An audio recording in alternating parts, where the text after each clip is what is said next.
Hello, my name is Anna Betancourt, and so today I will be reviewing the readings from week 6, which were Riggs v. Palmer, Shower, Tibet, and Feinberg. So before I begin, I just want to show my student ID real quick. It's my student ID. So I guess we'll just dive right into it. So one of the first readings we actually got to read was the Riggs v. Palmer case. So in this case, it was a case in which Elmer Palmer poisoned his grandfather because he thought he would lose a large inheritance from his grandfather, Francis Palmer, who had made a will in which he left a small portion of his inheritance to both of his daughters. So essentially, Elmer Palmer had poisoned his grandfather in order to gain that inheritance as well because he didn't believe he was going to.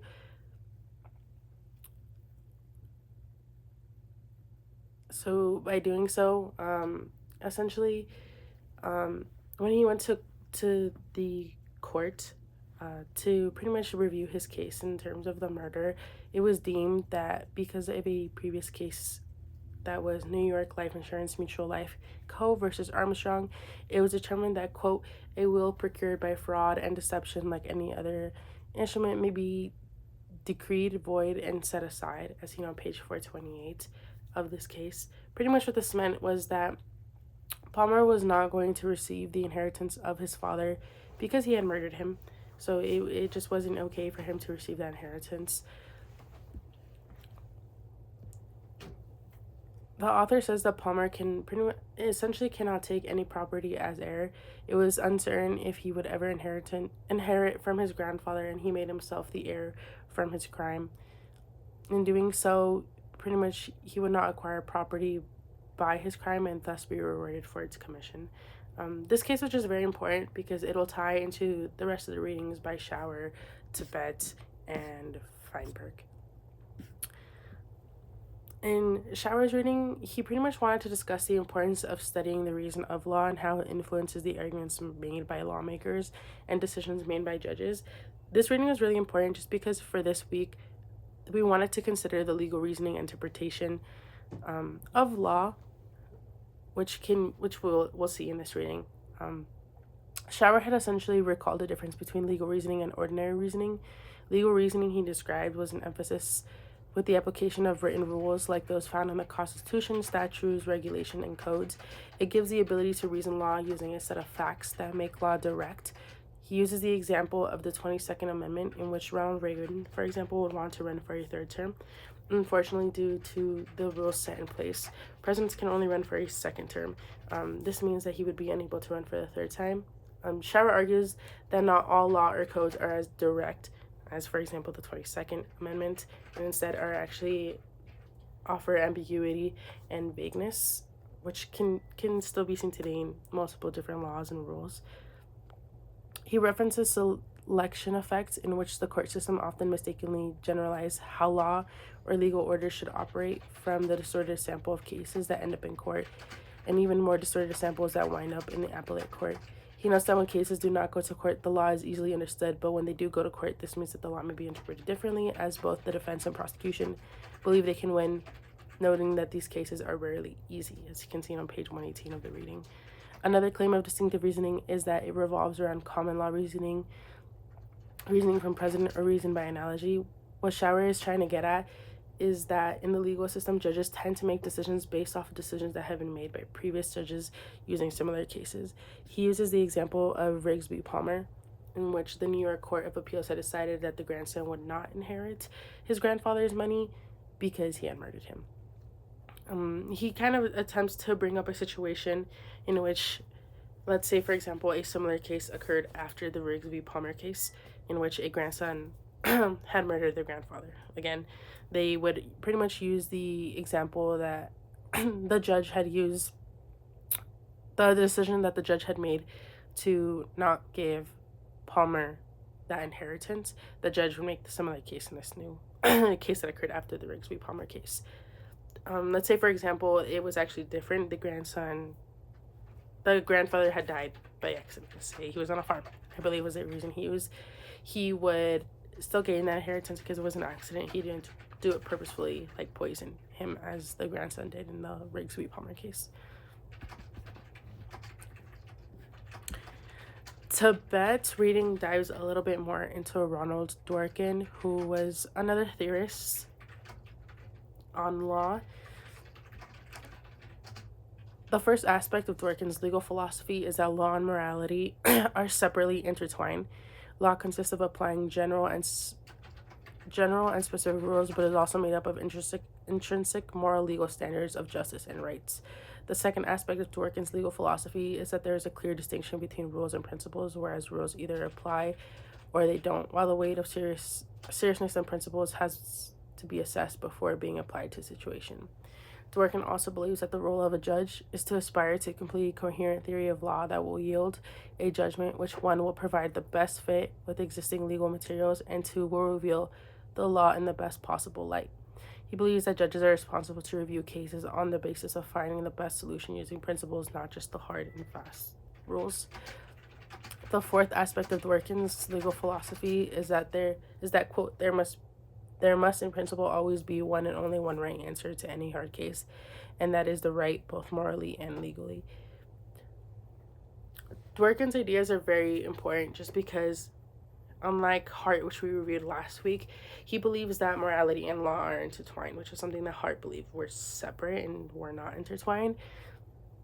Under his theory, I felt that the pressure is kind of taken off judges because they don't necessarily need to find the right answer, the right procedure to the case, but rather look at relevant legal precedent and combine the principle with the cases that have occurred in the past. They have more of a guideline steps to follow when rules and principles are clearly separated. So I don't think this leaves them too much discretion because they're not creating a solution, but rather trying to discover a new one.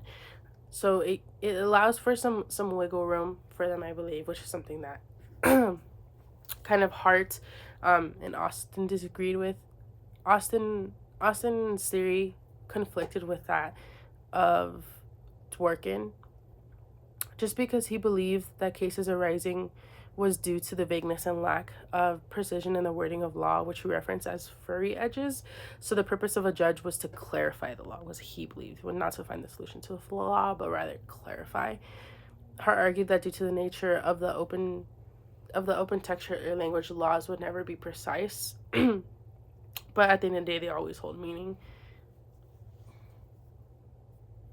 Dworkin was also criticized for including moral standards because it means that there could be more than one right answer, which, unlike Hart and Austin, they believe there's only one right answer, and that's why judges were there to clarify it. Whereas Dworkin's didn't actually kind of believe this idea. He kind of believed there was a little bit more ambiguity to help find solutions because, again, not all cases are similar.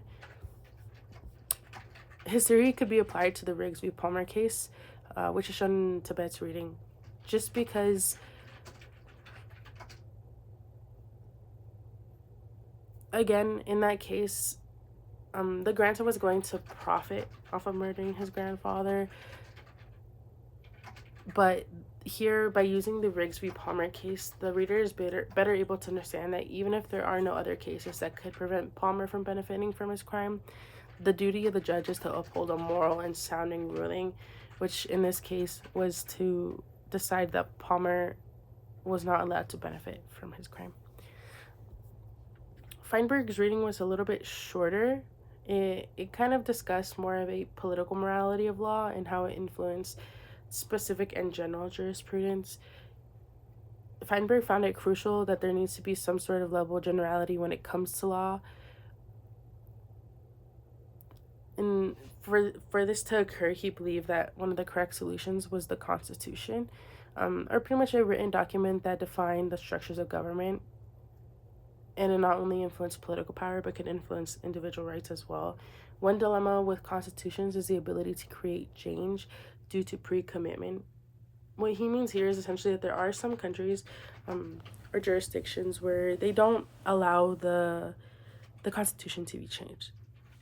It's set there in stone and it's not allowed to change, whereas other countries, sometimes they just need the majority for it to change, and that's pretty much about it, and then it's able to change a little bit to fit the different laws and different movements. Another dilemma was kind of putting the Constitution into effect, which can be seen in the reading. He references James Madison, who, quote, said, because something because something more than mere words, unquote. Pretty much what he means here is that yes, you can have a written document like the Constitution to outline these structures and these laws and rules, but you can't just have it written down. You actually need to put it into movement, and it actually needs to keep going and do what it's supposed to do. In relation to political morality, there is also the discussion of rights and liberty. Feinberg reviews Hart's view of natural rights, in which Hart pretty much believes that the only natural right is the right to be free. However, he also reviews Mill's principle, which was the harm principle, in which liberty should only be limited if the harm outweighs the cost of the statute. I thought this principle was actually pretty interesting, just because I had never thought about it that way. I think it's always just been, if it's bad, it's bad.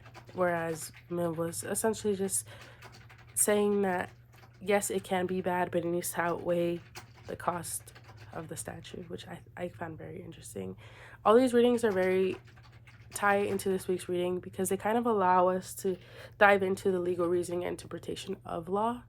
Dworkin's interesting was very different from other theories that we have read in terms of especially Hart, just because, again, there's also that moral reasoning that Dworkin includes that Hart tries to steer away from, and he doesn't actually believe they're intertwined and doesn't think they should be.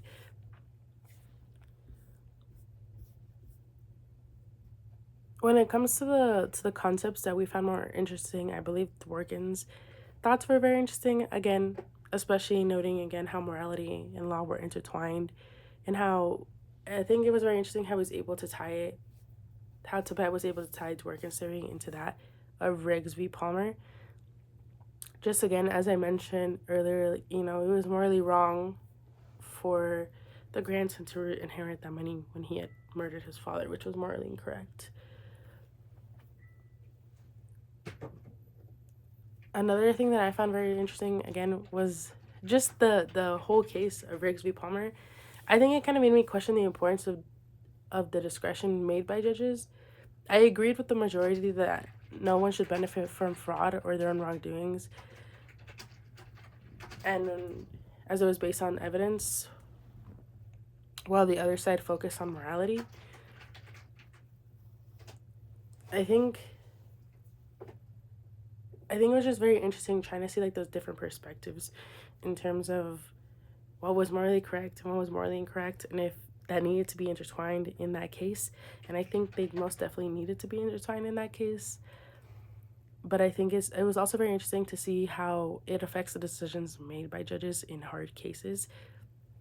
Just because, again, as I mentioned earlier, if another similar case had happened to that after Riggs v. Palmer, the judge in that case would probably follow the same verdict that the judge did in that case, just because that's kind of how the system's been working. I believe these readings allowed a lot more contribution to my understanding of law, especially with Dworkin's theories and that of Mill's. And I think I agree relatively with Dworkin's theory more than I did with Hart. I think I really do believe that morality needs to be tied in with law because it gives one a better understanding of how to answer the law. And again, I don't believe there's one right answer to law, and that's why there can't be the same decision made for everything, because every case, again, is different. So it allows for a little bit more understanding in terms of everything being applied. I think the concepts were really interesting. I think every concept we've learned in the past 6 weeks has been very interesting. Just because, again, it's tying the law and morality and how that influenced jurisprudence in terms of everything going on. If I could create 2 discussion questions, one would be that this would be my first question. Dworkin believes that law and morality are intertwined. Do you think this influenced the case of Riggs v. Palmer? Again, as I mentioned, I think the case of Riggs v. Palmer is very interesting because while, yes, it is from 1889, I think it's something that's still influencing like decisions made today in terms of judges make decisions based off of other ones, probably. So I think it'd be very interesting to see my classmates' response and if they believe that law and morality are intertwined, but also if it influenced not only, I guess, the Rigsby Palmer cases, but cases in general today. Another question I would pose would be, shower references that most judges base decisions off of decisions made in previous cases that are similar. This is also called distinctive reasoning. Do you believe that this influences one's belief on the equality of law? The reason I pose this question was very much kind of similar to the first one, but a little bit different. I think it allows, sorry, it allows us to kind of dive into what we think in terms of our own beliefs. And I think it's always very interesting reading the discussion posts and trying to see what everyone else believes in terms of how they believe law works and whether they believe that that theory is working or it's not working. I think the concept of distinctive reasoning was something that really stood out to me because it wasn't something that I thought of before. Very much like kind of in Feinberg's reading where he talks about like the political aspect. I thought it was very much just like the law is here and that's how the law is going to stay, and that's what the judge only looks at, just the law and the arguments, and that's it. So I think it was very interesting being able to hear the concepts that like Shower mentioned in terms of distinctive reasoning and how judges may base their decisions off of previous cases, off of previous hard cases. So being able to see what my other classmates would think, um, it it would be kind of interesting. Um, and I think also like being able to talk about it and being able to be like, no, I don't think it influences the belief on the equality of law, or yes, I believe it may influence someone's belief on the equality of law just because why are they basing my case off of someone else's case? So yeah, that would be very interesting. And to just top it all off, I thought these readings were very interesting. I think it really gave me a full understanding um, of legal reasoning and interpretation. I also thought it was very interesting being able to see that political aspect kind of come into play. I don't think it's something we really touched on. So being able to see that come up was very interesting just because I feel like we focused on theories, but now it's kind of theories and how it influences law and decisions. You know, example for today, this week we learned how it may influence the decisions of lawyers and judges. So maybe being able to see how that influences the political aspect in the future would be very interesting. Something that also stood out to me this week was Tibet's reading. I think I find that I regularly struggle with Tibet. This week, I believe I struggled with Tibet a lot more than I have in the past. And I think it's just because it's trying to tie into all these other ideas we've learned in terms of traditional natural law theory, secular natural law, modern legal positivism from Hart, you know, and Fuller. So it took me a lot of reading back and forth in between the readings, trying to get a better grasp, especially with what Tibet was saying about Dworkin and his legal philosophy of law and morality. I think it was just a very difficult concept to try to combine with all the other theories we've learned. But I think reading back and forth really helped me understand a lot, and looking back at my notes and looking back at my discussions was what really got me through being able to better understand Dworkin's legal theory.